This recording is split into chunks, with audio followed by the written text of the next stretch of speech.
দেশে বিদেশে রাজনীতিতে, নির্বাচনে, যুদ্ধে, বাণিজ্যে, সমাজে, সংস্কৃতিতে যেখানে যা খবর হচ্ছে সেই খবর অনেক সময় বলতে চাই খবরেরও বেশি কিছু। তেমনই আমাদের আজকের প্রতিদিনের ৭১ সংযোগ।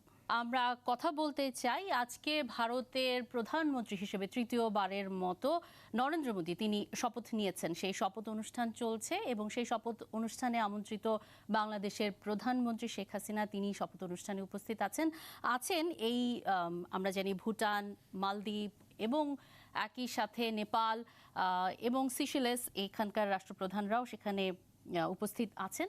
আমরা আজকে মোদির নতুন সরকার এবং বাংলাদেশের সাথে মোদি এনডিএ জোটের যে নতুন সরকার গঠিত হলো তার সাথে সম্পর্ক নিয়ে কথা বলবো। অতিথিদের যুক্ত করে নিতে চাই। আমাদের সাথে আছেন সাবেক পররাষ্ট্র সচিব মোহাম্মদ তৌহিদ হোসেন এবং আছেন আন্তর্জাতিক সম্পর্ক বিশেষজ্ঞ অধ্যাপক ডক্টর ইমতিয়াজ আহমেদ। আপনাদের দুজনকে অসংখ্য ধন্যবাদ, স্বাগত জানাচ্ছি আজকের ৭১ সংযোগে। মোহাম্মদ তৌহিদ হোসেন, প্রথম প্রশ্নটি আপনার কাছে রাখতে চাই। আমরা যেটি দেখলাম যে মোদি তিনি এরই মধ্যে শপথ নিয়েছেন, রাষ্ট্রপতি তাকে শপথ পাঠ করিয়েছেন এবং মন্ত্রিসভায় যারা আছেন তারাও এখানে উপস্থিত আছেন। এছাড়া অন্যান্য অতিথিরা তো রয়েছেনই। আমরা সরাসরি সেই শপথ অনুষ্ঠানও দেখব, দেখে আপনার কাছে নিশ্চয়ই ফিরব।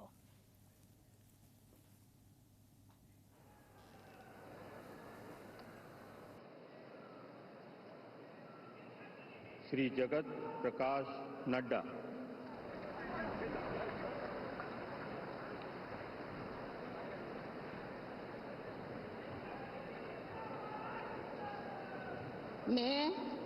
मैं जगत प्रकाश नड्डा ईश्वर की शपथ लेता हूं कि मैं विधि द्वारा स्थापित भारत के संविधान के प्रति सच्ची श्रद्धा और निष्ठा रखूंगा। मैं भारत की प्रभुता और अखंडता अक्षुण्ण रखूंगा। मैं संघ के मंत्री के रूप में अपने कर्तव्यों का श्रद्धापूर्वक और शुद्ध अंतःकरण से निर्वहन करूंगा तथा मैं भय या पक्षपात, अनुराग या द्वेष के बिना सभी प्रकार के लोगों के प्रति संविधान और विधि के अनुसार न्याय करूंगा। मैं जगत प्रकाश नड्डा ईश्वर की शपथ लेता हूं कि जो विषय संघ के मंत्री के रूप में मेरे विचार के लिए लाया जाएगा अथवा मुझे ज्ञात होगा उसे किसी व्यक्ति या व्यक्तियों को तब के सिवाय जबकि एक ऐसे मंत्री के रूप में अपने कर्तव्यों के सम्यक निर्वहन के लिए ऐसा करना अपेक्षित हो मैं प्रत्यक्ष अथवा अप्रत्यक्ष रूप से संसूचित या प्रकट नहीं करूंगा।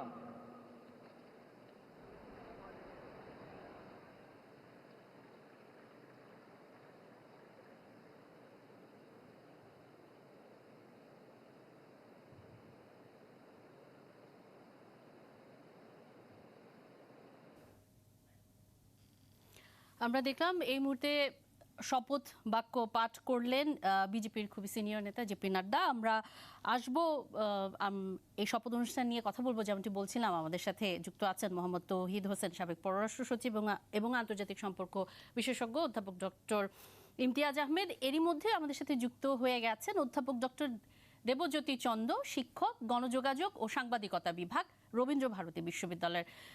ধন্যবাদ আমাদের সাথে যুক্ত হওয়ার জন্য, আপনাকে স্বাগত জানাচ্ছি। শপথ অনুষ্ঠান চলছে, শপথ অনুষ্ঠানটি দেখছেন এবং মন্ত্রিসভায় কতজন স্থান পাবে সেটি নিয়ে কথা হচ্ছিল এবং এখন সবশেষ এনডিটিভির খবরে আমরা দেখছিলাম ৭২ বা ৭৩ জনের মন্ত্রিসভা গঠিত হতে যাচ্ছে এবং গতবার দুইবারের বিজেপি নেতৃত্বাধীন বা বিজেপির যে সংখ্যাগরিষ্ঠ সরকার সেই জায়গায় এবার এনডিএ জোটের সরকার। সেখানটায় আপনি কেমন দেখছেন এই শপথ অনুষ্ঠান এবং মোদির সামনের সময়গুলোকেও বা কিভাবে বিশ্লেষণ করবেন? এনডিএর কাছে ২৯৩টি আসন রয়েছে এবং বিজেপির নিজের কাছে ২৪০টি আসন রয়েছে। শপথ গ্রহণ একটি জমকালো অনুষ্ঠান হচ্ছে। আমাদের বাংলাদেশের মাননীয় প্রধানমন্ত্রী ওখানে উপস্থিত আছেন এবং বিভিন্ন দেশের রাষ্ট্রপ্রধান এবং ভারতের বিভিন্ন গণ্যমান্য মানুষ ওখানে উপস্থিত আছেন এবং একটা অত্যন্ত একটা হর্ষোল্লাস, হিন্দিতে যেটা আমরা বলি, ওইরকম একটা অ্যাটমসফিয়ারে এই শপথ গ্রহণ অনুষ্ঠান চলছে। তৃতীয়বার থার্ড কনসিকিউটিভ টার্মের জন্য মাননীয় প্রধানমন্ত্রী নরেন্দ্র মোদী শপথ গ্রহণ অনুষ্ঠানে রয়েছেন। এটা অবশ্য ঠিক যে এবার বিজেপি পূর্ণ সংখ্যাগরিষ্ঠতা পায়নি, তাকে কিছুটা অন্তত যে এনডিএ যে জোট সঙ্গী তাদের উপর নির্ভর করে চলতে হবে। তবে মাননীয় প্রধানমন্ত্রীর বাসভবনে এই শপথ গ্রহণ অনুষ্ঠানের দুদিন আগেই মিটিং হয় এবং মিটিং এ যারা আমাদের এনডিএ যে সহযোগী দল তাদের নেতৃত্ব সম্পূর্ণভাবে প্রধানমন্ত্রীর এই নেতৃত্বের প্রতি তাদের আস্থা জ্ঞাপন করেন এবং আগামী দিন 5 বছর খুব সুন্দরভাবে যাতে তৃতীয় নরেন্দ্র মোদী সরকার চলে তার জন্য সমস্ত সহযোগিতা হাত ওনার প্রতি বাড়িয়ে দিয়েছেন। তাই এ নিয়ে এর থেকে অনেক কম সংখ্যা নিয়ে 2004 থেকে 2014 ইউপিএ সরকার, কংগ্রেস নেতৃত্বাধীন ইউপিএ সরকার দেশ চালিয়েছিল। সেদিক দিয়ে আমি মনে করছি না আগামী দিনে তেমন কোনো সমস্যা হবে। জি, এবং এই শপথ অনুষ্ঠান আপনি জানেন মমতা বন্দ্যোপাধ্যায় তিনি বলেছেন তাকে আমন্ত্রণ জানানো হয়নি এবং আমন্ত্রণ জানানো হলেও তিনি এখানে যেতেন না এবং তিনি এমনও বলেছেন এই সরকার 15 দিনও টেকে কিনা তা নিয়ে সংশয়ও তিনি জানিয়েছেন।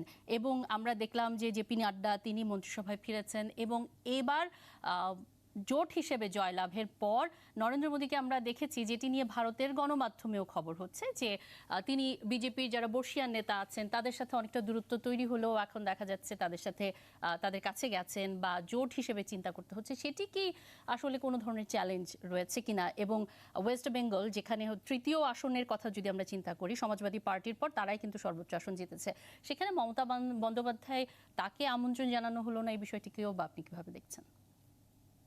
এটি একেবারেই সত্য নয়। আমরা নির্দিষ্টভাবে কোনো ব্যক্তিকে আমন্ত্রণ জানানো হচ্ছে, দল হিসেবে তৃণমূল কংগ্রেসকে অবশ্যই আমন্ত্রণ জানানো হয়েছে এবং আজকে দুপুরবেলা মমতা বন্দ্যোপাধ্যায় উনি মাননীয় মুখ্যমন্ত্রী পশ্চিমবঙ্গের উনি সাংবাদিকদের জানান যে তারা এই অনুষ্ঠানটি বয়কট করছে, তারা এই অনুষ্ঠানে অংশগ্রহণ করবে না। কিন্তু কংগ্রেস ওই যে আমাদের ইন্ডিয়া জোটের যে সবচেয়ে বড় দল তারা কিন্তু অবশ্যই এই অনুষ্ঠানে অংশগ্রহণ করেছে, তাদের নেতৃত্ব এখানে উপস্থিত আছেন। আমার ব্যক্তিগত মতামত হচ্ছে ইলেকশন অবধি ঝগড়াঝাটি চললে ভালো। ইলেকশনের পর যখন রেজাল্ট ডিক্লেয়ার হয়ে গেছে এবং নতুন সরকার গঠন হচ্ছে এবং আমাদের বড় দেশ এবং সেখানে রাজ্য সরকারগুলোকে কেন্দ্র সরকারের সাথে সহযোগিতায় চলতে হয়, কেন্দ্র সরকারকে রাজ্য সরকারের সাথে সহযোগিতায় চলতে হয়। তাই জন্য ভোট পরবর্তীকালে যখন একটি সরকার শপথ গ্রহণ করছে এবং সরকার ক্ষমতায় আসছে, সবার মধ্যে একটা সহযোগিতার বাতাবরণ তৈরি হলে কাজ করতে সুবিধে হয়, সেটা পশ্চিমবঙ্গের জন্য মঙ্গল হবে। জি, মোহাম্মদ তৌহিদ হোসেন আপনার কাছে আসতে চাই। আমরা নরেন্দ্র মোদীর শপথ অনুষ্ঠান দেখছি সরাসরি এবং এই যে বলা হচ্ছে ফলাফল যেদিন আসলো 4 জুন, তারপর থেকেই যেটি কথা হচ্ছে যেহেতু বিজেপি আর একক সংখ্যাগরিষ্ঠতা নেই, জোটের উপর নির্ভর করে চলতে হবে, সেক্ষেত্রে এক ধরনের চ্যালেঞ্জের কথা এবং মোদীর সামনে চ্যালেঞ্জ কি থাকছে, এই সরকার আদৌ কতদিন পূর্ণ মেয়াদ সেটি সম্পূর্ণ করতে পারবে কিনা, এই ধরনের সংশয়ের কথাও আসছে। আপনার কাছে কি মনে হয় কোয়ালিশন হলেও শক্তিশালী এবং স্টেবল বা টেকসই সরকার গঠন করতে শেষ পর্যন্ত কি পারবেন কিনা এবং পূর্ণ মেয়াদ করতে পারবেন কিনা নরেন্দ্র মোদী? ধন্যবাদ। আসলে পূর্ণ মেয়াদ পালন করতে পারবেন কিনা এটা এখন যদি কেউ প্রেডিক্ট করতে যায় সেটা এক ধরনের মানে কাইট ফ্লাইং হয়ে যায়, এটা আমি করতে চাই না। তবে আমি নিজে ব্যক্তিগতভাবে বিশ্বাস করি যে কোয়ালিশন হলেই সরকার দুর্বল হবে বা আনস্টেবল হবে এমন কিন্তু কোনো কথা নেই। বরং ম্যাচিওরড ডেমোক্রেসি যেসব দেশে আছে,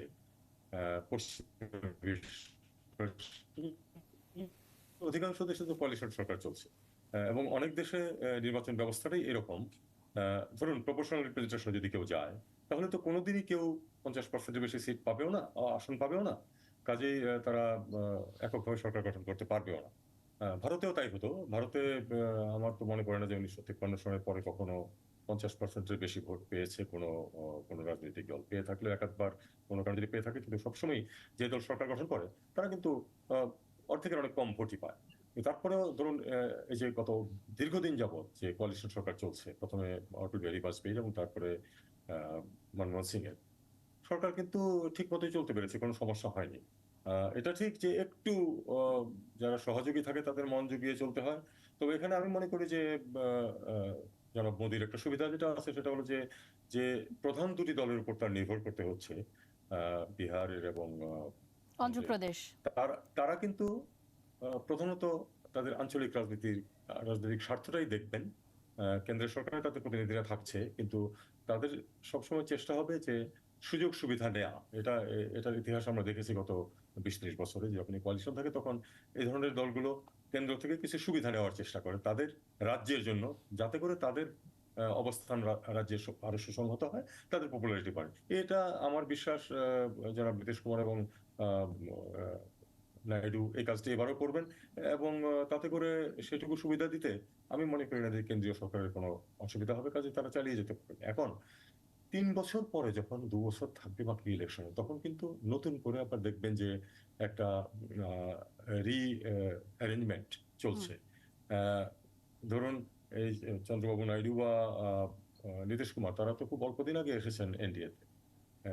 এইরকম যে একটা টক্সিরাপি হতে পারে না, অবস্থা বুঝে বা আগামী নির্বাচনে কি ধরনের অনেকে পরিবেশ বলে হবে থাকেন সেটা যে বুঝে। তাদের একটা দল বদল বা নিজেদের স্বার্থ আদায়ের জন্য বিভিন্ন সময় আর অনেকেরই, জি শুধু এই দুজন না, আরো অনেকেরই না, যেহেতু এই দুজন উল্লেখযোগ্য ভূমিকায় রয়েছেন এনডিএ জোটে। এবারে রয়েছেন। কিন্তু আপনি খেয়াল করে দেখুন যে অটল বিহারী বাজপেয়ী সরকারের সাথে কিন্তু তৃণমূল কংগ্রেস ছিল।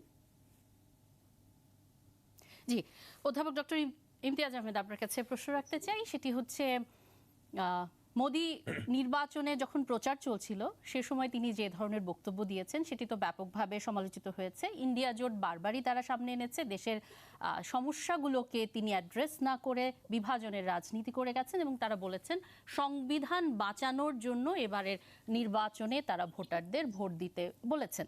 তেমন একটি জায়গা থেকে সামনের যে সময় মোদি সরকারের, সেই সময়টা কি মোদির যে অভ্যন্তরীণ রাজনৈতিক কৌশলে কি কোনো ধরনের পরিবর্তন আসবে কিনা, আপনার কি মনে হয়? ধন্যবাদ। তহিদ ভাই অলরেডি একটা মনে হয় পয়েন্ট তুলে ধরেছেন, সেটা হলো যে তেলুগু দেশম পার্টি এবং নীতিশ কুমারের পার্টি সেই রাষ্ট্রগুলো বা সেই স্টেটগুলো ভিন্ন ধরনের সাপোর্ট পাবে কিনা তাদের উন্নয়নে, সেটা দেখা দরকার, যেটা নিয়ে হয়তো একটা দর কষাকষি করবে। এবং সেটা যদি পায় তারা আলাদাভাবে, এবং স্পেশাল স্ট্যাটাসের কথা বলা হচ্ছে যেন প্যাকেজটা বড় আকারে আসে, তাহলে অন্য স্টেটরা কি করবে সেই ব্যালেন্সিং একটা করতেই হবে। সেটা আমি মনে করি যে একটা বড় চ্যালেঞ্জ হয়ে থাকবে। তবে আরও দুটো আমার মনে হয় বিষয় সামনে তোলা দরকার। একটা হলো যে আমি যদি এমন মানে রাম মন্দিরে অযোধ্যার যদি নির্বাচনটা দেখি, যেখানে বিজেপি হেরেছে এবং সমাজবাদী দল জিতেছে, সেটা যদি দেখি তাহলে বোঝা যাচ্ছে যে ইকোনমিক ডিসপ্যারিটি যেটা, সেটা কিন্তু উন্নয়ন হয়েছে, কোনো সন্দেহ নেই, বড় ধরনের উন্নয়ন হয়েছে ভারতের, কিন্তু ডিসপ্যারিটিটাও বেড়েছে। সেই জায়গায় একটা বড় চ্যালেঞ্জ থাকবে যে ওটাকে কমানো। এবং শুধু তাই না, যারা প্রধানমন্ত্রীর আশেপাশে যারা ছিলেন তারা তাদের যে রিচনেস সেটাও দেখিয়েছে, যেটা আমরা অন্য অন্য দেশেও দেখেছি যে যখন এই রিচনেস দেখানো হয় তখন জনগণ কিন্তু সেটাকে খুব খারাপভাবে দেখে, অনেকটা হিউমিলেটেড মনে করে যখন তার রিচনেসটা দেখায়। সেই জিনিসটা বেশ হয়েছে, এটা আমরা সবাই কম বেশি জানি। সেটা কমাতে পারবে কিনা সেই ডিসপ্যারিটি এবং দেখানোটা, সেটাও একটা বিষয় হয়তো থাকবে। আর তৃতীয় যেটা বড় ধরনের একটা বিষয় থাকে বিজেপির, যেহেতু রাজনীতির মধ্যে ইডিওলজি একটা বিশাল ভূমিকা ছিল, যেটাকে আমরা হিন্দুত্ব বলে থাকি, সে জায়গায় ওটা কমানো হবে কিনা, ওটার মাত্রা কমবে কিনা। যদি মাত্রা বাড়তে থাকে তাহলে আমার মনে হয় আরো ঝামেলা হয়তো হতে পারে। মনে হতে হবে যে সুইং ভোটটা কিন্তু বেশি না, আমি একটা ইসে দেখলাম 0.8% মনে হয় খুব সম্ভব। এবং এই সুইং, এত অল্প সুইং পার্সেন্টেই যদি এরকম একটা নির্বাচন হয়ে যায়, যেখানে বিজেপি যে 400 আসন চিন্তা করেছিলেন তিনি 400 আশেপাশে যাননি, এবং কোয়ালিশনে যেতে হচ্ছে, এবং শুধু একটা না, দুটো দল তার দরকার। তারপরে পশ্চিমবঙ্গ যদি আমরা ধরি, পশ্চিমবঙ্গে বড় আকারেই মমতা ব্যানার্জির যে বিজয়টা, সেটাও কিন্তু বলে দিচ্ছে যে ওই রিচনেসের ব্যাপারটাও এবং যেই ইডিওলজির কথা বললাম সেটাকে সামাল দিতে পারবে কিনা। তো চ্যালেঞ্জ বেশগুলো আছে, কিন্তু যে কোনো রাজনীতিবিদ আমি মনে করি উনি বহুদিন ধরে রাজনীতি করছেন, ওনার পার্টি বহুদিন ধরে রাজনীতি করছে, স্বাভাবিকভাবে নতুন এই কোয়ালিশনের কাঠামোর মধ্যে, যদিও বাজপেয়ী কোয়ালিশনের মধ্যে ছিলেন কিন্তু বিজেপি, নরেন্দ্র মোদীর বিজেপি কোয়ালিশন ছিলেন না, এবার হলো, আমার মনে হয় সেখানে দেখা দরকার আমাদের, এবং আমি মনে করি প্রথম বছরেই বোঝা যাবে যে তার পরিবর্তন আসছে কিনা এবং নতুনত্ব আনতে পারছে কিনা। জি, এবং বিরোধী দলও তো এবার একটু শক্ত অবস্থানে থাকবে লোকসভায়, সেটিও নিশ্চয়ই আরেকটি মাত্রা যুক্ত করবে নতুন সরকারের সামনে বিভিন্ন বিষয় উপস্থাপনে। কোনো সন্দেহ নেই, এবং বিরোধী দলও বুঝতে পেরেছে যেটা সবসময়ই বলা থাকে যে অ্যাসেম্বলি যেটাকে বলা হয় বা কোয়ালিশন পলিটিক্স যেটা, সেটা বড় আকারেই ভারতে কিন্তু বারবার দেখিয়েছে যত বড় কোয়ালিশন করা যায়।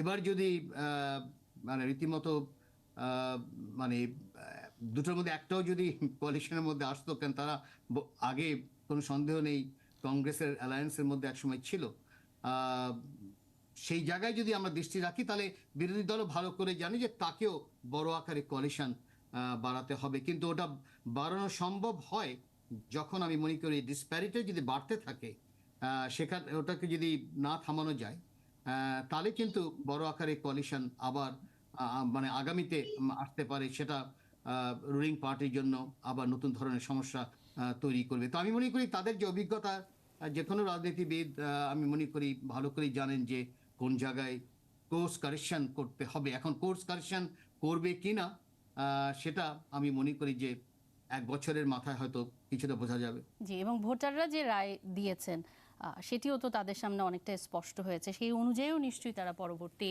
তাদের কার্যক্রমগুলো নিয়ে থাকবেন। আমরা আজকের ৭১ সংযোগে কথা বলছি ভারতের প্রধানমন্ত্রী হিসেবে তৃতীয়বারের মতো নরেন্দ্র মোদী তিনি শপথ নিয়েছেন, এবং এনডিএ জোট বিজেপি নেতৃত্বাধীন তারা কিন্তু সেই জোট সরকার গঠন করলো। আমাদের সাথে আজকে আছেন অধ্যাপক ডক্টর দেবজ্যোতি চন্দ, মোহাম্মদ তৌহিদ হোসেন এবং অধ্যাপক ডক্টর ইমতিয়াজ আহমেদ। আবারও অতিথিদের কাছে ফিরে যাচ্ছে। অধ্যাপক ডক্টর দেবজ্যোতি চন্দ, ফলাফল ঘোষণা হয়ে যাবার পর থেকেই আমরা দেখছিলাম ভারতের গণমাধ্যমগুলোতে যে আলোচনা চলছিল যে আসলে মন্ত্রিসভায় কারা ঠাঁই পেতে যাচ্ছেন, এবং সেখানটায় জোটের শরিকদের সাথে দর কষাকষিটা কেমন হবে, নরেন্দ্র মোদী চাপে আছেন, বিজেপি চাপে আছে কিনা, সেখানটায় মন্ত্রিসভা তো অনেকটাই স্পষ্ট হয়ে গেছে। কেমন দেখছেন, এবং শরিকরা আসলে সেখানে কতখানি জায়গা পেলেন? আমরা যেটা দেখি যে বিজেপির নিজস্ব যে কালচারটা, সেই কালচারটা তারা মেনটেন করেছে, অর্থাৎ home ministry, foreign ministry, defence ministry, finance ministry, তাছাড়া দুটো কি মিনিস্ট্রি আরো এডুকেশন এন্ড কালচার, এটাতে বিজেপির বরাবর খুব নজর। এই 6টা কি মিনিস্ট্রি বিজেপি নিজের কাছে রিটেইন করেছে। বাকি এখনো পোর্টফোলিও ডিস্ট্রিবিউশন হয়নি। মেজর যারা কোয়ালিশন পার্টনার্স তাদের থেকে গুরুত্বপূর্ণ নেতারা 2-3 জন করে এখনো শপথ গ্রহণ চলছে। এক্ষুনি আমি বলার পজিশনে নেই। এবারে এরপরে আমরা রাতের মধ্যে আরেকটু বিস্তারিত পোর্টফোলিও ডিস্ট্রিবিউশনটা হয়ে যায় তাহলে আমরা বুঝতে পারবো। কিন্তু কি মিনিস্ট্রি যেগুলো আমাদের, বিশেষ করে আমরা যদি ফরেন পলিসিতে যাই, ডক্টর সুব্রমণিয়াম জয়শঙ্কর, অজিত ডোভালজি এবং প্রধানমন্ত্রী নরেন্দ্র মোদী নিজে ফরেন পলিসি নিয়ে যথেষ্ট কাজ করেন, নিজে একদম ইন্টারেস্ট নেন। এই যে 3 জন ট্রায়ো, প্রধানমন্ত্রী নিজে, তার সাথে ডক্টর জয়শঙ্কর এবং তার সাথে তোমার আমাদের national security advisor Ajit Doval, আমার মনে হচ্ছে এই টিমটাই আবার কাজ করবে। বাকি অন্যান্য কি মিনিস্ট্রি যারা ছিলেন তারা কিন্তু সবাই আবার শপথ নিলেন। শুধুমাত্র এবার দেখলাম যে বিজেপির রাষ্ট্রীয় প্রেসিডেন্ট জগৎ প্রসাদ নাড্ডা উনি আবার এবার মন্ত্রিসভায় এসেছেন। জি, এবং মন্ত্রিসভায় এসেছেন। জি, এবং এই যে নির্বাচনের শেষ হয়ে ফলাফল ঘোষণা হয়ে যাবার পর যখন বিভিন্ন বিষয়গুলো বিশ্লেষণ করা হচ্ছে, তখন এই যে ভোটাররা আসলে কোন বিষয়গুলোকে প্রাধান্য দিলেন, এবং মোদি এবং অমিত শাহ বারবার করেই রাহুল গান্ধীকে যে পাপ্পু বা তার পরিবারকে যেভাবে কটাক্ষ করে গেছেন বিভিন্ন সময়, সেই জায়গা থেকে রাহুল গান্ধীর ভারত জোড়ো যাত্রা বলেন বা নানান রকম রাজনৈতিক কর্মকাণ্ডের মাধ্যমে যে উঠে আসা, এইসব বিষয়গুলোকে নিয়ে এবারের নির্বাচনের যে ফলাফল, সেটিকে কি আপনি যদি বিশ্লেষণ করেন, এটি কি কোনো ধরনের পরিবর্তন হিসেবে দেখা হচ্ছে ভোটারদের প্রতিক্রিয়া? দেখুন, রাহুল গান্ধী এখনো পরীক্ষিত নেতা নন। উনি মেম্বার অফ পার্লামেন্ট ঠিকই হয়েছেন, কিন্তু এখনো তার নেতৃত্বে কোনো সরকার বা কোনো কিছু আমরা এখনো দেখিনি। অবশ্যই ওই ধরনের যে এপিথেট গুলো আপনি বললেন পাপ্পু, এগুলো অনভিপ্রেত, এগুলো থাকার কথা নয়। কিন্তু ওই একটা 50 থেকে আপাতত 99 অব্দি কংগ্রেস উঠেছে, এবং এইটা আমরা আগে যখন দেখেছি যে কংগ্রেসের নেতৃত্বাধীন ইউপিএ সরকার ছিল, সেখানে তারা ম্যাক্সিমাম 206 সিট অবধি তাদের কাছে ছিল। সেটা আবার আস্তে আস্তে 2014-তে নেমে আসে। পার্লামেন্টে একটা বড় সংখ্যা অপোজিশন থাকা is a sign of healthy democracy. এটা থাকা সবসময় ভালো এবং তাতে বাকবিতণ্ডা হবে, কথাবার্তা হবে, আলাপ আলোচনা হবে। এবং Bharat is a multicultural, multi religious দেশ এবং সেখানে নানা অংশের মানুষের যদি ডেমোক্রেসিতে পার্টিসিপেশন হয় তাহলে ডেমোক্রেসি মজবুত হবে। তাই জন্য এই যে বড় সংখ্যায় তারা উঠে এসছেন, এটা ইটস ওয়েলকাম।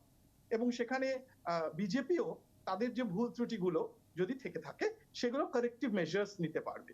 এই জন্য এবারের ভারত যে একটা ভাইব্রেন্ট ডেমোক্রেসি এবং এখানে ইলেকশন হয় এবং ইলেকশনটা কারচুপি ইত্যাদি নিয়ে যেসব কথাবার্তা আমরা না জায়গায় শুনি, সেগুলো না করে একটা ভাইব্রেন্ট ডেমোক্রেসি। এবং সেখানে দেখুন, অযোধ্যার result is itself a sign. যেখানে রাম মন্দির হলো সেখানে সমাজবাদী পার্টি জিতলো এবং বিজেপি হেরে গেল, যে সেখানে ভোটটা ঠিক মতো পড়েছে। কেন হয়েছে কেন না হয়েছে সেই চুলচেরা বিশ্লেষণ হচ্ছে, গণমাধ্যমেও হচ্ছে এবং পার্টির অভ্যন্তরেও হচ্ছে।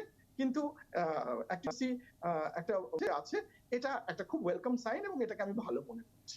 জি, এবার একটু বাংলাদেশের সাথে ভারতের যে সম্পর্ক সে প্রসঙ্গে আসতে চাই। মোহাম্মদ তৌহিদ শপথ অনুষ্ঠানে আমন্ত্রিত হয়ে সেখানে গেছেন এবং আমরা জানি যে এই শপথ অনুষ্ঠান শেষ হবার পরে রাষ্ট্রপতি নৈশভোজের জন্য যারা আমন্ত্রিত অতিথি আছেন তাদেরকে সেখানটায় দাওয়াত দেওয়া হয়েছে এবং সেখানটায় নরেন্দ্র মোদীর সাথে তার কথা হওয়ার কথা রয়েছে, আমরা এমনটাই জানি। তো সেই জায়গা থেকে আমাদের বিভিন্ন অমীমাংসিত ইস্যু সমাধানে কতটা কাজে আসবে, যেহেতু আমরা গত 10 বছরে দেখেছি যে আমাদের সাথে ভারতের সম্পর্কটা কিন্তু, বিজেপি সরকারের সম্পর্কটাও কিন্তু অনেক শক্তিশালী হয়েছে। ধন্যবাদ। শক্তিশালী হয়েছে, কিন্তু আপনি কি মনে করেন যে বাংলাদেশের যেসব কনসার্ন ছিল সেগুলি খুব পালিত হয়েছে বা সেগুলি এই প্রসঙ্গে আমরা একটু বিস্তারিত আসবো। তাহলে আপনি এটাকে বলতে পারেন যে ভারতের পক্ষ থেকে সম্পর্কটা খুবই শক্তিশালী বলে প্রমাণিত হয়েছে। আর আমাদের যেটা হয়েছে সেটা হলো যে আমাদের সরকারের সাথে দুই পক্ষ থেকে যেহেতু বলছেন যে স্বর্ণযুগ চলছে সম্পর্কের কাজে, নিশ্চয়ই আমাদের সরকারও মনে করেন যে খুব চমৎকার সম্পর্ক চলছে। কিন্তু আমরা যদি বাস্তব ইস্যুগুলিতে যাই তখন কিন্তু এই কথাটাকে ঠিক সমর্থন করা কঠিন হয়ে যায়। কারণ দেখা গেছে যে আমাদের যেসব কনসার্ন আছে সেগুলি খুব একটা ভারত আমলে নেয়নি বা সেগুলি মিটিগেট করতে কোনো ব্যবস্থা নেয়নি। এখন প্রধানমন্ত্রীর সাথে যদি আজকে যদি দেখাও হয় একটু, সেটা একেবারেই কার্সি দেখা হবে। এখানে কোনো সাবস্টেন্টিভ ইস্যু ডিসকাস করার কোনো প্রশ্নই নেই। সেই সময়ও নেই, কারণ প্রধানমন্ত্রী এটা কোনো বাইলেটারাল সফরে যাননি, আরো লোকজন আছেন। আর তারা মাত্রই জনাব মোদী একটি মানে ক্যাবিনেট গঠন করছেন। এই সময় ঠিক বাংলাদেশের সাথে স্বার্থ সংশ্লিষ্ট বিষয় নিয়ে আলাপ করার মতো পরিবেশ সৃষ্টি হবে না। কিন্তু আমাদের তো প্রধানমন্ত্রী তো এই মাসের শেষে অথবা জুলাইয়ের প্রথম সপ্তাহে যাওয়ার কথা ভারত দ্বিপাক্ষিক সফরে। সেখানে হয়তো কিছু আলাপ আলোচনা হতে পারে, অবশ্যই সবগুলি বিষয়ই উত্থাপিত হবে। সমাধান আমি কিন্তু খুব প্রত্যাশা করি না, কারণ সমাধান কিন্তু দুই দেশের রাষ্ট্রপ্রধান বা সরকার প্রধান বসে কিন্তু নেগোশিয়েট করে কোনো সমাধান বের করেন না। তার অধস্তন যারা থাকেন তারা আগেভাগেই হোমওয়ার্ক করেন অনেকখানি, তারপরে তারা হয়তো সেটাতে আশীর্বাদ দেন অথবা ছোটখাটো কোনো যদি আটকে গিয়ে থাকে সেটাকে দূর করার চেষ্টা করেন তারা সামিট লেভেলে। কিন্তু আমি সেরকম কোনো লক্ষণ দেখিনি যে আমাদের দুই দেশের মাঝে, সেটা সম্ভব ছিল না। ভারতে এখন যে নির্বাচন নিয়ে যে তোড়জোড় চলছিল, এর মাঝে কোথায় আপনি বাংলাদেশ ইস্যু নিয়ে কথাবার্তা বলবেন? জি, এবার নির্দিষ্ট করে যদি তিস্তা চুক্তি এবং গঙ্গা চুক্তির বিষয় আসে। তিস্তা চুক্তি, গঙ্গা চুক্তি আসছে সামনে 2026-এ এবং আমি খুবই দুশ্চিন্তাগ্রস্ত এটা নিয়ে যে 26-এ যে চুক্তিটা শেষ হয়ে যাবে, 30 বছরের চুক্তি, অন্তত আরো 2-4 বছর আগে থেকে সেটা নিয়ে রিনেগোসিয়েশন করা শুরু করা ছিল, অথবা দুই পক্ষের সিদ্ধান্ত নেওয়ার কথা ছিল যে তারা এই চুক্তিটাকেই নবায়ন করবেন for another 10, 15, 20 or 50 years or in perpetuity. Nile নদের উপরে এগ্রিমেন্ট ইন পারপিচুইটি আছে, আর নদীর পানি তো চিরদিনই সবারই প্রয়োজন হবে, কাজে পারপিচুইটি একটা চিরকালের জন্য একটা থাকা অসম্ভব। তিস্তা তো আমরা গত 10-15 বছর যাবত শুনে আসছি। ইমতিয়াজ অবশ্য মনে করেন যে তিস্তাতে পানি তেমন নেই, পানি কম আছে, কোনো সন্দেহ নেই। পানি কম আছে, কিন্তু যদি 1000 কিউসেক পানিও থাকে সেটারও ভাগ 400 কিউসেক বাংলাদেশে আসা উচিত, সেটা স্বীকার করা উচিত। কিন্তু সেটা কাছাকাছি গিয়েও কখনোই ভারতের সাথে এ নিয়ে কোনো এগ্রিমেন্ট করা যায়নি, এটা একটা দুঃখজনক কথা।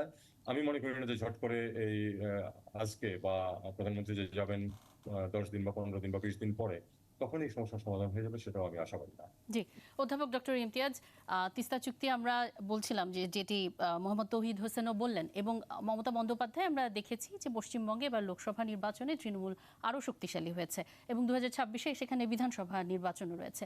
অন্যদিকে গঙ্গা চুক্তি, সেটির মেয়াদও 2026-এ শেষ হচ্ছে। আবার বিহারের নীতিশ কুমার তিনি এখন আবার একটি গুরুত্বপূর্ণ ভূমিকা এনডিএ জোটেও রয়েছেন। অনেকেই বলছেন বিহারও এখানটায় একটা গুরুত্বপূর্ণ ভূমিকা পালন করতে পারে। আপনার বিশ্লেষণ জানতে চাই।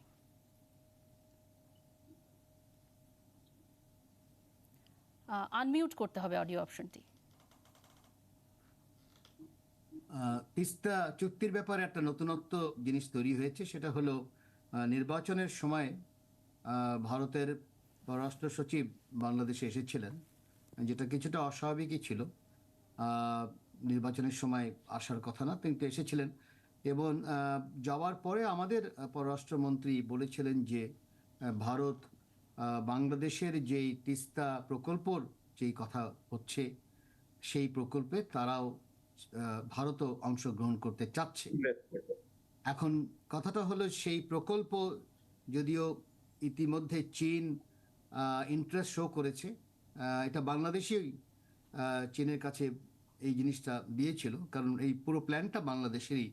সেটা হলো শীতের মৌসুমে পানিটা কমে যায়, এবং যেহেতু পানিটা কমে যায় সেটা ভাগ করার কোনো উপায় থাকে না। আমি নিজেও গিয়েছিলাম সিকিমে এবং দেখেছি, এবং আমি মনে করি যে মমতা ব্যানার্জি শুধু না, ওখানে পশ্চিমবঙ্গে যেই চিফ মিনিস্টার হোক না কেন, তার দ্বারা সম্ভব না ওরকম একটা ভাগাভাগি করা শীতের মৌসুমে। এর একটা বড় কারণ হলো যে সিকিমে 24 থেকে খুব সময় 24টা মনে হয় ছোট বড় ড্যাম তৈরি করা হচ্ছে, এবং তাদের হাইড্রোলজিস্টরাই বলেছেন যে এই ড্যামগুলো করার ফলে যেটা হয়েছে, কিছু না কিছু পানি সবসময় ডাইভার্ট হয়, তাতে শীতের মৌসুমে পানি থাকে না। বাংলাদেশের প্রকল্পর বিষয়টা হলো যে বৃষ্টির মৌসুমে যখন পানিটা বেশি থাকে তখন সেটাকে ধরে রাখা, এবং শীতের মৌসুমে ওই পানিটা ছেড়ে দেওয়া। এখন ওটা তো একটা কস্ট আছে, অলমোস্ট $1 বিলিয়ন একটা কস্ট আছে। এখন এই যে পররাষ্ট্র সচিব আসলেন এবং আসার পরে আমাদের পররাষ্ট্রমন্ত্রী যে কথাটা বললেন যে ভারত অংশগ্রহণ করতে চাচ্ছে এই প্রকল্পে, সেটা এখন কিভাবে অংশগ্রহণ করতে চাচ্ছে? এককভাবে করতে চাচ্ছে, নাকি চীনের সাথে যৌথভাবে করতে চাচ্ছে, নাকি একটা কনসোর্শিয়াম থাকবে যেখানে আরো কয়েকটা দেশ থাকতে পারে, সেটা এখনো পরিষ্কার না। তবে বোঝা যাচ্ছে যে একটা পরিবর্তন হয়েছে, সেটা হলো যে মনমোহন সিং এর সময় যে ড্রাফটটা অ্যাগ্রিড করা হয়েছিল দিল্লি এবং ঢাকার মধ্যে, যেটা মমতা ব্যানার্জি আপত্তি করছে, সেখান থেকে কিছুটা আমি মনে করি ভারত সরে যাচ্ছে। এবং প্রথম থেকেই বলছিলাম যে এই এগ্রিমেন্ট সম্ভব না, কারণ আসলে শীতের মৌসুমে পানি থাকে না। জি, এবং গঙ্গা চুক্তির বিষয়ে আপনাকে গঙ্গা চুক্তি আমি মনে করি রিপিট করবে। গঙ্গা চুক্তি যেই কারণে করা হয়েছিল সেটা কিন্তু কোনোভাবেই কাজে দেয়নি। মানে যেই কারণে করা হয়েছিল কলকাতা পোর্টকে স্যালভেজ করা সিলটেশন থেকে, সেটা করা হয়নি। এবং হাইড্রোলজিস্ট ম্যাপের মধ্যেও দেখা যায় যে গঙ্গার নিজেই কিন্তু পরিবর্তন হয়ে গেছে, এবং যেই কারণে বিহারের কথা উঠছে। মিলেনিয়াম ফ্লাড যেটা হয়েছিল সেখানে বিহার ক্ষতিগ্রস্ত হয়েছিল, কারণ গঙ্গার যেই এটা ম্যাপে দেখা যায় সেটা ফারাক্কার ব্যারেজের পাশ থেকে বার হয়ে গেছে অলরেডি, মানে এটা আরো বার হয়ে যাবে আরো পরে। এখন অনেকেই বলছেন কি এটা ডিসম্যান্টেল ছাড়া কোনো উপায় নেই। ওখানকার যারা অ্যাক্টিভিস্ট, যারা একেবারে কি বলে ফারাক্কা ব্যারাজের কাছে যারা অ্যাক্টিভিস্ট, তাদের সাথে বহুবারই আলোচনা হয়েছে আমাদের, এবং তারা ওইটা ডিসম্যান্টেল করার জন্যই বলছে। তো সেটা সহজে হবে বলে তাও মনে হয় না। তো যেটা হবে সেটা হলো যে আবার ওই যেই চুক্তিটা আছে সেই চুক্তিটা নিয়ে হয়তো আরো 10-20 বছর হয়তো থাকবে, কিন্তু যেই কারণে করা হয়েছিল সেটা কাজে দেয়নি। জি, আমরা সঞ্চালক, আমার এই আধা মিনিটের একটা বলুন। প্রয়োজন আছে। সেটা হচ্ছে যে আমি ঠিক বুঝতে পারছি না যে প্রফেসর ইমতিয়াজ শীতকালে পানি থাকে না বলতে কি বোঝাচ্ছেন? শীতকালে কি 100% পানি সিকিমে ব্যবহৃত হয়? হয় না। শীতকালে পশ্চিমবঙ্গে পানি অবশ্যই পৌঁছে, কম পৌঁছে, মেনে দিচ্ছি। কিন্তু থাকে না বললে মনে হবে যে ওখানে কোনো পানি নেই, তারাও ব্যবহার করতে পারছে না, আমরাও ব্যবহার করতে পারছি না। উনি যদি বলেন যে আমাদেরকে দেওয়ার মতো পানি থাকে না, সেটা কিন্তু সংজ্ঞায়িত করতে হবে যে কতটুকু পানি থাকলে আমাদেরকে দেওয়া যায়। আমার বক্তব্য আমি আবার রিইটারেট করছি যে পানি থাকে, কম থাকে, যত কমই থাকুক না কেন সেটার মধ্যে আমাদের, যেহেতু নদীটা আমাদেরও, আমাদের একটা হিস্সা আছে, এবং সেটা যত কমই হোক সেই হিস্সা আমাদেরকে দিতে হবে। একেবারে এটাই। জি, একটা বিরতির সময় হয়ে গেছে। অধ্যাপক ডক্টর দেবজ্যোতি চন্দ্র, আপনাকে ধন্যবাদ আমাদের সাথে যুক্ত হবার জন্য। মোহাম্মদ তৌহিদ হোসেন আমাদের সাথে আছেন এবং অধ্যাপক ডক্টর ইমতিয়াজ আহমেদ আমাদের সঙ্গে আছেন। আজকের ৭১ সংযোগে আমাদের সাথে উপস্থিত আছেন সাবেক পররাষ্ট্র সচিব মোহাম্মদ তৌহিদ হোসেন এবং যুক্ত আছেন আন্তর্জাতিক সম্পর্ক বিশেষজ্ঞ অধ্যাপক ডক্টর ইমতিয়াজ আহমেদ। মোহাম্মদ তৌহিদ হোসেন, আমরা দেখেছি যে ভারত বাংলাদেশ ক্ষেত্রে ভারত যতখানি আসলে সুবিধা বা তাদের স্বার্থ আদায় করেছে সেই অনুযায়ী বাংলাদেশের সুবিধা বা স্বার্থ আদায়ের পরিমাণটা সবসময় অনেক কম ছিল। মাতারবাড়ি ডিপ সি পোর্ট, গভীর সমুদ্র বন্দর হবার পর বলা হচ্ছে সেখানটায় ভারতের নর্থ ইস্টের ক্ষেত্রে, যোগাযোগের ক্ষেত্রে এখানে একটা আমূল পরিবর্তন আসবে, সেই সুযোগটিও ভারত নিতে চাইবে। কিন্তু রোহিঙ্গা ইস্যু বলেন, সেখানে মিয়ানমারের ইস্যুটাই বলেন, সেখানটায় আসলে ভারতকে আমরা কখনো খুব শক্ত অবস্থান নিতে দেখিনি। বাংলাদেশের সুযোগ নিশ্চয়ই সেখানটায় আছে। আপনি এই বিষয়টিকে কিভাবে দেখেন? ধন্যবাদ। আসলে ব্যাপারটা হলো কি, প্রত্যেক দেশ তো নিজের স্বার্থ দেখে, তারা বিভিন্ন ক্ষেত্রে নিজেদের স্বার্থ বিবেচনা করে। এখন ভারতের ক্ষেত্রে মনে হচ্ছে যেটা, যে আমাদের স্বার্থ যদি তারা নাও দেখে তবু তাদের স্বার্থ উদ্ধার হয়। যদি হয় তখন তারা আমাদের স্বার্থ দেখবে কেন? এটা হলো মানে মৌলিক প্রশ্ন।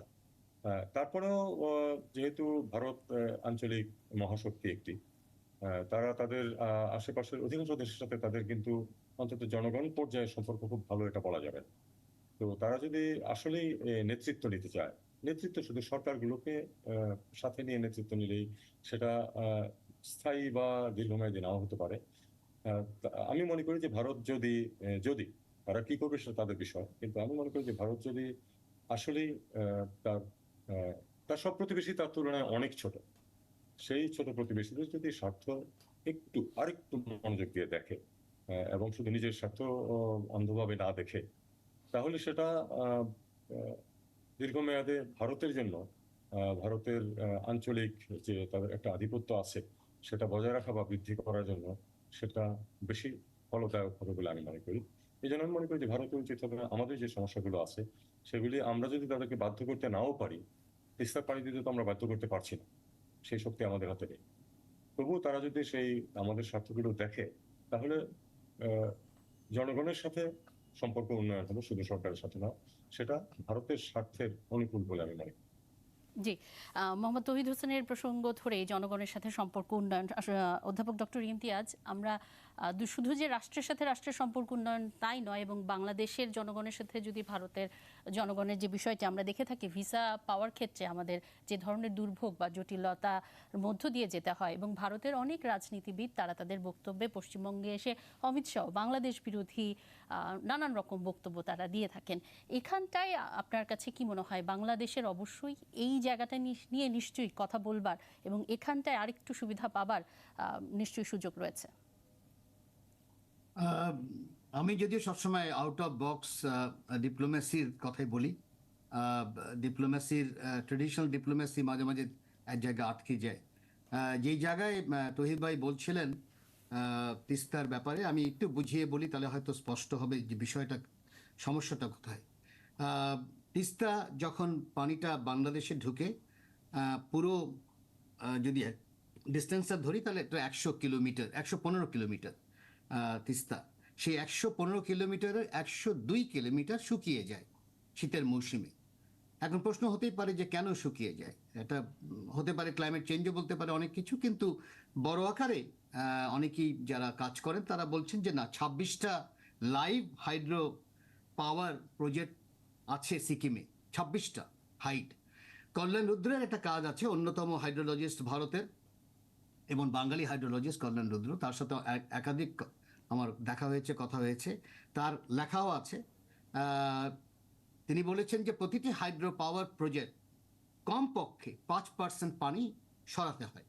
এর একটা বড় কারণ হচ্ছে অনেকে বুঝতে চায় না, যে অনেকেই বলে যে হাইড্রো পাওয়ার এটা তো run of the river. Run of the river বলে কিছু নেই, এটা মিসনমার। কারণ হচ্ছে যখন আমি একটা হাইড্রো পাওয়ার বসাই নদীর উপরে, তখন কিন্তু তার আশেপাশে আমার একটা হ্যাবিটেশন করতে হয়, একটা রাস্তাঘাট হয়, বাড়িঘর করতে হয়, স্কুল কলেজ হয়, রীতিমতো একটা শহর তৈরি হয় কিন্তু প্রতিটি হাইড্রো পাওয়ারের পাশে হাইড্রো পাওয়ার তো আমি বসিয়ে দিলে হবে না, ওখানে অনেক কিছু করতে হয়, তাতে তার হিসাবে 5% করে পানি সরাতে হয়। আমি যদি 5% করে যদি কমাই, আর যদি 26টা যদি হাইড্রো পাওয়ার থাকে, তাহলে তো পানি থাকারই কথা না, শীতের মৌসুমের কথা বলা হচ্ছে। কিন্তু বৃষ্টির মৌসুমে বড় আকারেই ওখানে পানি আসে, এবং যেই পানিটা ফ্লাডও হয়ে যায়, তো সেই জায়গায় যেই Teesta river comprehensive management project, যেটা বাংলাদেশের যারা চিন্তা করছেন যে না, বৃষ্টির মৌসুমের পানিটাকে যদি আমরা ধরে রাখতে পারি, এবং ধরা রাখার সেই টেকনোলজিও তৈরি হয়েছে, সেই রিজার্ভার তৈরি করতে গেলে হিসাবে দেখা গেছে $1 বিলিয়ন একটু কম লাগে। এই জায়গায় বাংলাদেশ যখন এই জিনিসটা সামনে নিয়ে আসলো চীনের কাছে, তখন তারা quote on quote interest show করেছে, এটাও মনে রাখতে হবে। জি। এটা অনেকটা আমাদের সময় একেবারে আমি একটা মিনিট বলছি যে এটা অনেকটা পদ্মা ব্রিজের মতন। পদ্মা ব্রিজ যখন ওয়ার্ল্ড ব্যাংক না বলল, তখন প্রধানমন্ত্রী যখন বলল না আমি এটা বানাতেই হবে, তখন আমরা দেখছি যে চীনের টেকনিক্যাল সাপোর্ট এখানে আসলো। তো এখন কথা হচ্ছে যে যে কোনো বিষয়, আমি ভিসা আমি দেখি, আমার কি বলা হয় মাতার বাড়ি পোর্ট যদি দেখি, মনে রাখতে হবে যে একটা জিনিস আমাদের খেয়াল রাখতে হবে, যে আমরা তো একটা ক্যাপিটালিস্ট ওয়ার্ল্ডে বাস করি, আমার সেখানে প্রফিটটা দেখাতে হবে এবং এই প্রফিটটা তৈরি করতে হবে। আমি যদি প্রফিটটা তৈরি করতে পারি, তাহলে আমার মনে হয় না যে কোনো ঝামেলা থাকা দরকার, এবং সেই জায়গায় ব্যবসায়ীদেরও পেশাদারিত্ব বাড়ানো দরকার। কারণ কি দিয়ে প্রফিট করবেন? শুধু কি বাণিজ্য দিয়ে, মানে ট্রেড দিয়ে করবেন, না প্রোডাকশন দিয়ে করবেন?